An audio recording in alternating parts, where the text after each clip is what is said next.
পালানোর দিন সেই কয়েক ঘন্টা শেখ হাসিনা গণভবনে যা যা করেছে তা নিয়ে আস্ত একটা সিনেমা বানানো যাবে। একদিকে পদত্যাগে অনড় শেখ হাসিনা, অন্যদিকে পুলিশ ও কিছু সামরিক কর্মকর্তা। কি হয়েছিল তাদের মধ্যে বিস্তারিত জেনে নিন। 4 আগস্ট রাত 12টা থেকে সোয়া 12টার দিকে তিন বাহিনীর প্রধানদের সঙ্গে বৈঠকে শেখ হাসিনার পদত্যাগের বিষয়টি তোলেন তৎকালীন প্রতিরক্ষা বিষয়ক উপদেষ্টা অবসরপ্রাপ্ত মেজর জেনারেল তারিক আহমেদ সিদ্দিক। এতে শেখ হাসিনা রেগে গিয়ে জানিয়ে দেয় যা হওয়ার হবে, তিনি ক্ষমতা ছাড়বেন না। তিনি সেনাপ্রধানকে মেরুদণ্ড শক্ত করে কঠোর হয়ে বিক্ষোভ দমনের নির্দেশ দেন। এরপর তারিক আহমেদ সিদ্দিক বলেছিলেন, সেনাবাহিনী চালিয়ে কিছু লোককে ফেললে বিক্ষোভ এমনিতেই দমন হয়ে যাবে। এ সময় তারিক আহমেদ সিদ্দিক বিমান বাহিনীকে হেলিকপ্টার থেকে চালানোর কথা বলেন। তবে এটা শুনে বিমান বাহিনীর প্রধান ভীষণ রেগে যান। শেখ হাসিনার উদ্দেশ্যে বিমান বাহিনীর প্রধান বলেন, তিনি অর্থাৎ তারিক আহমেদ সিদ্দিক আপনাকে ডুবিয়েছে এবং আরও ডুবাবে। আন্তর্জাতিক অপরাধ ট্রাইব্যুনালের শুনানিতে এসব তথ্য জানান chief prosecutor Mohammad Tajul Islam. Chief prosecutor বলেন, কঠোর অবস্থানে থাকার জন্য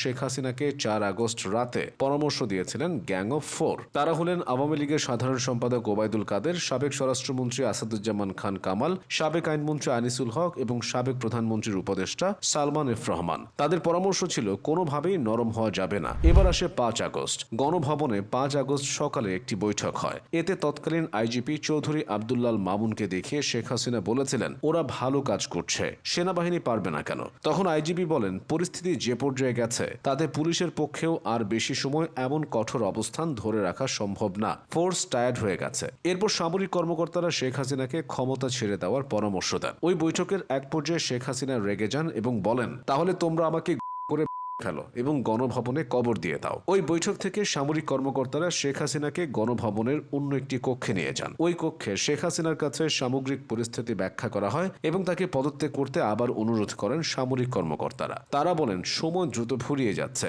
বৈষম্য বিরোধী ছাত্রদের ডাকে লং মার্চ টু ঢাকা কর্মসূচির কারণে গণভবন অভিমুখে ঢাকার চারপাশ থেকে মিছিল আসছে। কিন্তু শেখ হাসিনা তখনও পদত্যাগের সিদ্ধান্ত নেননি। এক পর্যায়ে শেখ হাসিনাকে ছোট বোন শেখ রেহানা বোঝানোর চেষ্টা করেন। শেখ রেহানা এক পর্যায়ে শেখ হাসিনার পা জড়িয়ে ধরেন, কিন্তু শেখ হাসিনা তাতেও পদত্যাগে রাজি হচ্ছিলেন না। পরে শেখ হাসিনার ছেলে সজীব ওয়াজেদ জয়ের সঙ্গে কথা বলেন শীর্ষ সামরিক কর্মকর্তারা। জয়কে সামরিক কর্মকর্তারা বলেন, প্রাণে বাঁচতে হলে তার মায়ের পদত্যাগ করা ছাড়া উপায় নেই, সময় গুরুত্বপূর্ণ, আর এখনই এ বিষয়ে সিদ্ধান্ত নিতে হবে। পরিস্থিতি বুঝতে পেরে শেখ হাসিনার সঙ্গে কথা বলেন জয় এবং তার কথায় ক্ষমতা ছাড়ার সিদ্ধান্ত নেন শেখ হাসিনা। চিফ প্রসিকিউটর আরও বলেন, শেখ হাসিনা একটি ভাষণ রেকর্ড করে টেলিভিশনে প্রচার করতে চেয়েছিল, তবে সামরিক কর্মকর্তারা তাতে অপারগতা প্রকাশ করেন। সময় সংকটের কারণে শেখ হাসিনাকে গোছানোর জন্য 45 মিনিট সময় দেওয়া হয়, কারণ গণভবনের দিকে লাখ লাখ ছাত্র জনতার মিছিল আসছিল। 5 আগস্ট বেলা 11টায় আইএসপিআর থেকে বিটিভির মহাপরিচালককে জানানো হয় সেনাপ্রধান বেলা 2টায় জাতির উদ্দেশ্যে বক্তব্য দেবেন। অবশ্য সেনাপ্রধান বক্তব্য দেন বিকেল 4টায়। সেনাপ্রধানের বক্তব্যের আগেই শেখ হাসিনা দেশ ছেড়ে ভারতে পালিয়ে যান। শেখ হাসিনাকে বহনকারী বিমান বাহিনীর উড়োজাহাজটি ঢাকা ছাড়ার সময় একটি প্রশিক্ষণ ফ্লাইট হিসেবে উড্ডয়ন করে এবং এর ফ্লাইট পথ ও অবস্থান অন্যদের না জানাতে ট্রান্সপন্ডার বন্ধ করে দেওয়া হয়। এভাবেই শেখ হাসিনার দীর্ঘ 16 বছরের শাসনের অবসান ঘটেছে। তার শেষটা নাটকের চেয়েও নাটকীয়।